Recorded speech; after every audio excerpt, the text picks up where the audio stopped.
حضرت عبادہ بن صامت رضی اللہ تعالیٰ عنہ سے روایت ہے کہ رسول کریم صلی اللہ علیہ وسلم نے فرمایا، جس شخص نے سورہ فاتحہ نہ پڑھی اس کی نماز نہیں ہوئی۔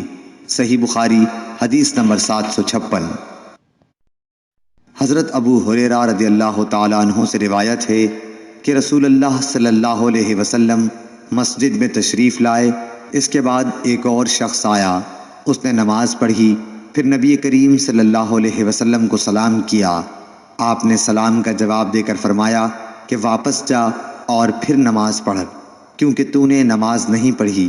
وہ شخص واپس گیا اور پہلے کی طرح نماز پڑھی اور پھر آ کر سلام کیا، لیکن آپ نے اس مرتبہ بھی یہی فرمایا کہ واپس جا اور دوبارہ نماز پڑھ، کیونکہ تو نے نماز نہیں پڑھی۔ آپ نے اس طرح 3 مرتبہ کیا۔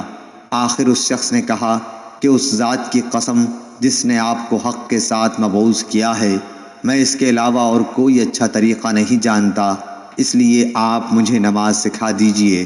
آپ نے فرمایا کہ جب نماز کے لیے کھڑے ہو تو پہلے تکبیر کہہ، پھر آسانی کے ساتھ جتنا قرآن تجھ کو یاد ہو اس کی تلاوت کر، اس کے بعد رکوع کر، اچھی طرح سے رکوع ہو لے تو پھر سر اٹھا کر پوری طرح کھڑا ہو جا، اس کے بعد سجدہ کر پورے اطمینان کے ساتھ، پھر سر اٹھا اور اچھی طرح بیٹھ جا، اسی طرح اپنی تمام نماز پوری کر۔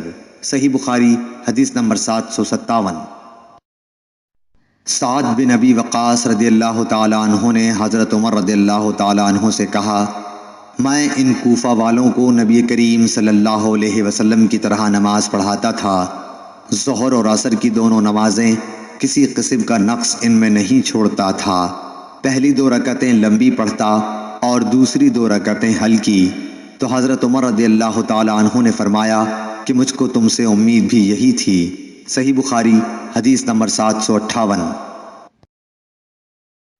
شیبان نے بیان کیا، انہوں نے یحییٰ بن ابی کثیر سے بیان کیا، انہوں نے عبداللہ بن ابی قتادہ سے، انہوں نے اپنے باپ ابو قتادہ رضی اللہ تعالیٰ عنہ سے کہ نبی کریم صلی اللہ علیہ وسلم ظہر کی پہلی 2 رکعتوں میں سورہ فاتحہ اور ہر رکعت میں ایک سورت پڑھتے تھے۔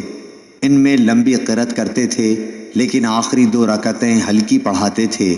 کبھی کبھی ہم کو بھی کوئی آیت سنا دیا کرتے تھے۔ عصر میں آپ صلی اللہ علیہ وسلم سورہ فاتحہ اور سورتیں پڑھتے تھے، اس کی بھی پہلی 2 رکعتیں لمبی پڑھتے، اسی طرح صبح کی نماز کی پہلی رکعت لمبی کرتے اور دوسری ہلکی۔ صحیح بخاری حدیث نمبر 759۔ عمارہ بن عمیر نے بیان کیا ابو معمر عبداللہ بن مخبرہ سے، ہم نے خباب بن ارد سے پوچھا، کیا نبی کریم صلی اللہ علیہ وسلم ظہر اور عصر میں قرأت کیا کرتے تھے؟ تو انہوں نے بتلایا کہ ہاں۔ ہم نے پوچھا کہ آپ لوگوں کو کس طرح معلوم ہوتا تھا؟ فرمایا کہ آپ کی داڑھی مبارک کے ہلنے سے۔ صحیح بخاری حدیث نمبر 760۔